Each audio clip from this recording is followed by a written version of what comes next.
Конкурс посвящен Году семьи. Участвовать в нем могут только многодетные семьи, воспитывающие 3 и более несовершеннолетних детей и прожившие в браке не менее 5 лет. Наша семья более 14 лет проживаем. 5 детей, 2 взрослых сына и 3 несовершеннолетние еще дочери. Мы в браке уже 14 лет. Знакомы мы больше, еще 5 лет встречались до брака. И у нас 3 детей, все они здесь, сегодня с нами. История. Приехали мы сюда, я уезжала учиться в Сыктывкар, там познакомились и потом приехали сюда. В нашей семье без детей 15, с детьми 12 лет уже, 10 точнее. Знакомы мы все 15 лет с мужем. Веселые, активные, жизнерадостные ребята.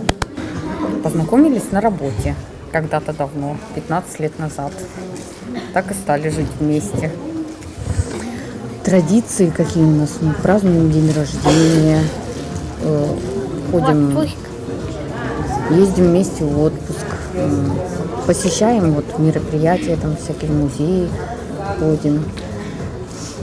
Куда мы еще ходим? В ЦНК выставки там бывает, туда ходим. Каждая семья для творческого этапа конкурса подготовила небольшое выступление. Номера были совершенно разными. Одни устроили танцевальный баттл поколений, вторые нарисовали картину, третьи рассказали о себе и своих увлечениях, четвертые в театрализованной сценке показали проблему детей и отцов. Дружная семья. Нас 5. И о себе хотим немного рассказать. Я папа. Я мама. А мы ваши дети. Счастливее нету семьи на планете. Число у нас от 2 до 5 возрастало. И вот уж семья многодетная стала. Как в саду цветут цветочки, у нас растут 2 милых дочки. И еще один росток, наш милый маленький сынок. Дорогая, я прекрасно понимаю, как порой тебе бывает тяжело. Но с сегодняшнего дня я тебе обещаю вовремя приходить с работы и заниматься детьми чаще.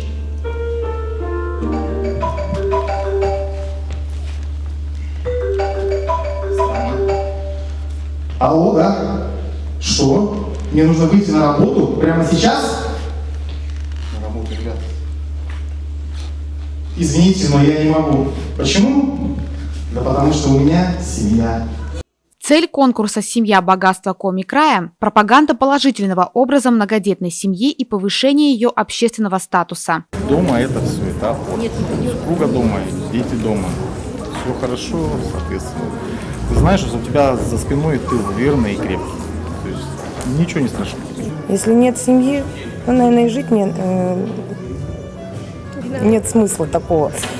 Когда есть дети, муж, то есть все вместе, сплоченно решаем какие-то проблемы, вместе веселимся. Это, конечно, важно для семьи.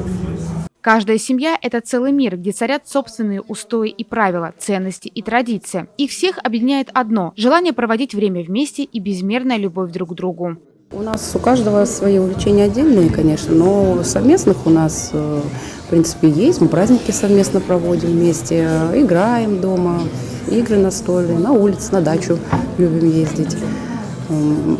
По традициям фотографируемся, мы ходим традиционно в наш семейный такой специальный альбом. Каждые 2 года на Новый год это у нас прям обязательно. Наша семья очень дружная, потому что мы все праздники пытаемся проводить вместе. Новый год, дни рождения, 8 марта. Часто выходим всей семьей на шашлыки, отдыхаем на природе, летом на речку ездим вместе все. То есть семейные традиции, какие? Любим, конечно, на Пасху все готовить вместе. Любим вместе проводить разные праздники, Новый год. Всегда вместе все делаем. Пасху любим отмечать. Все всегда вместе делаем. По пятницам пиццу печем. И что еще, кроме пиццы? Мультик смотрим. Правильно. Это такая одна из традиций нашей семьи по пятницам, да, готовить. Готовить, соответственно, и садимся все вместе. И под хорошее кино, либо мультфильм, да. Проводим время наслаждаемся совместно. пятничным вечером. И вообще у нас такая активная семья. Да, любители и на лыжи, и в баню, и бассейн. в бассейн. Ой, еще традицию знаю. Какое? То, что мы Давай. пасу По воскресеньям. По субботам. В субботу мы убираемся. Отличная Уборку традиция. проводим генеральную, да. Тоже традиция хорошая. Да. Ну да. Тоже всей семьей. Да. Естественно. Каждый в своей комнате, да. По итогам творческого и спортивного этапов будет определена интинская семья, которая представит наш город на республиканском уровне. Кто это будет, мы узнаем на городском концерте «Большая семья» 15 мая.